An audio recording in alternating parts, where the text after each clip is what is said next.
I'm very thankful to be here this morning. And Lord bless. I feel awful weak and a little bit nervous this morning. Lord bless you.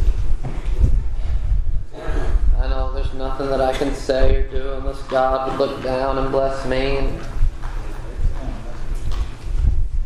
I don't know anyone's heart here this morning, but I'm thankful that God, He knows each and everyone's heart, Brother Brandon. He knows what Jesus said.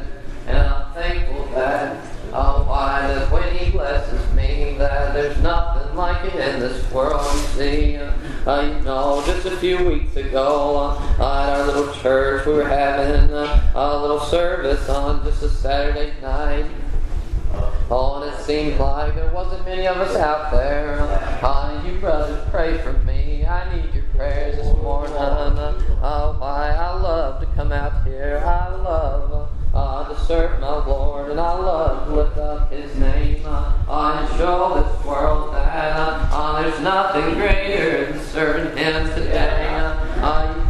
Just a few weeks ago at that little meeting there were just a couple of us out there, just a few of the members. It didn't look like there was any in there that didn't know the Lord. And I just began to think a little bit. I was wore out and tired from the week. I didn't feel like doing anything. I just couldn't wait to get out of there. Even got there late, I believe. And one of my cousins, he got up and he began to say, sometimes we get down in this world and then we come out here. We just go through the motions here. Try to get out of here sometimes. Then we had a few visiting brothers sitting over here. And then after we came up from prayer there, one of them brothers, he couldn't sit still. He felt so good. He began to shout and praise the Lord.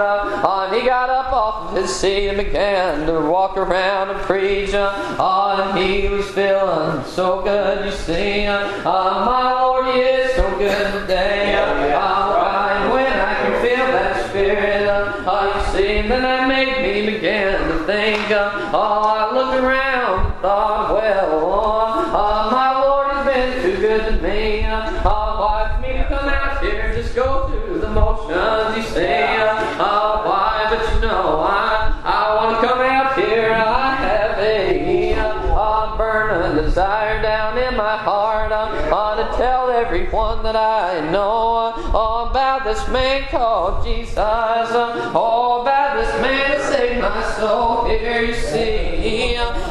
So just like old David said one time, is there not a cause today? Why I just want to tell everyone, warn them about this place here. You see, I believe the world gets it backwards sometimes. I think the world, it looks at things the wrong way sometimes here. I play on a little basketball team back home, and we had a little tournament a few months ago. We went out to Frankfurt there, and there's about 8 teams that came together. And then we had a little banquet for every team. There was a big dinner fixed, and then one of the people that came to me and they said, would you just say a little lesson on the food before we eat here? So immediately the thoughts began to run through my mind, and I thought, none of these people are probably like me. They're probably going to think that I'm crazy, Brandon. So I began to feel awful low. But then I thought, what would the Lord want me to do? You see, if the world wants to look down on me for serving Him, that's all right today, you see. So I said, yeah, I'll do it. And so I got up there, and immediately when I began to pray right there, I could hear some of the boys at the table right in front of me. They began to laugh at me. Then after I finished praying there, why that didn't stop me singing. I was going to pray to my Lord, no matter what they think of me. You see, that's what my Lord would want me to do. You see, it don't matter what they think, but it matters what my Lord thinks today. So then after I finished praying there, I could see, look around the room, and I could see several of them just smiling when they would look over at me. But you know, that's alright today. And so, why I think the world is looking things the wrong way sometimes. Even like, there's a professional football player by the name of Tim Tebow. You see, and he likes to go out and tell everyone about the Lord. But they don't want to hear about that today. They just want to look down on him and try to catch him making a mistake there. You see, but there was one time when there was another time when there was three boys by the name of Citra, Elisha, and Abednego there who loved to serve the Lord. They knew who they were serving today.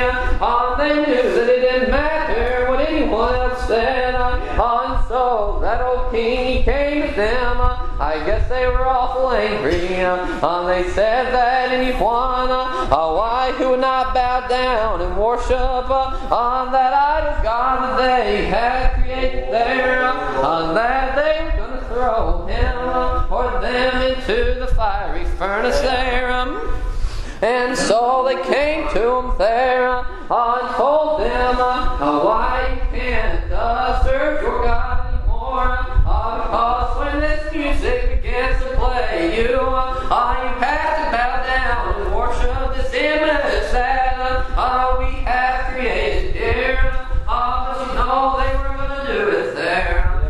They weren't worried about what them people were going to do to them, because they knew their Lord God, that He could deliver them there. But even if He didn't, it was going to be alright. So they came to Him one more time and said, this is your last chance today. Why, if you don't bow down, we are going to throw you into the furnace. And so why they began to play the music there. Then they still wouldn't bow down. And so that king, he was awful angry. And he said, heat the furnace 7 times hotter. Throw him right into it there. So they did that thing right there and there. It says that even the men that tied him up to throw him in, the fire was so high that it even killed those men there. And then you see, after a while, the king, I believe that he looked through the window, into the fire there, and he said, he looked around to his men, he said, did we not throw 3 men into the fire? They said, yes, king, we did. He said, well, I see 4. I see 4 men, and they're loose walking around. And that 4th man, he looks like the Son of God today. Lord, today, that's how my Lord works here. Why, if you're willing to put Him first in your life, you see, why the world gets things backwards sometimes. You see, they were serving this great image that they had created there. Instead of the one that created them. You see, we need to be looking to the Lord today. Why then just trust in Him and everything will be alright, Why I had this little girl, she came to me a couple weeks ago. A little girl in high school trying to serve the Lord. And she asked me a question there. She said, I'm having a hard time in school trying to serve God. She said, I don't know what to do. It seems like there's temptation on every hand. You know, and that's a hard thing for the grandson. Trying to serve the Lord. When you're in school and all your friends are going out there doing things that you don't want to do. When they're doing things that you know is wrong. And so the only thing that I knew to tell her, yeah, that's a hard thing. They're going to try to get you to do things that you don't want to do. Why? But then when you have the courage to stand up to them, why instead of going where they're going, you need to tell them to come and go with me here. Why? Because the joy is in serving the Lord. Why? It's greater than anything this world has to offer here. You know, I read a little story one time.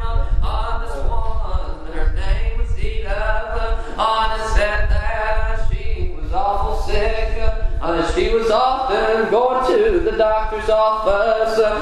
Said then, I guess they didn't know what was wrong with her at this point. But always when she would be sitting in the waiting room, she was always talking to the other patients there and asking them why, if they believed in God, why, and then she would just tell them about Him and how they needed to serve the Lord. And it said that she caused many people why to change their life and look to Him. And I thought that was just so great. But then, it said one day, she went on back to the doctor there, and he knew what kind of person she was. He just thought that she was one of the greatest people that he had ever met there, and so why? And then it said that he just began to cry when she walked in. She said, "Doctor, what's wrong with you?" He was tore all to pieces there. He had to look at her and tell her, why, I'm sorry, but you got cancer. You're not going to live very long. She said, shame on you. Why are you so sad? Don't you know that I'm going to be with my Father in heaven? Don't you know that I'm going where my family's waiting for me? Don't you know that I'm going where my loved ones are today?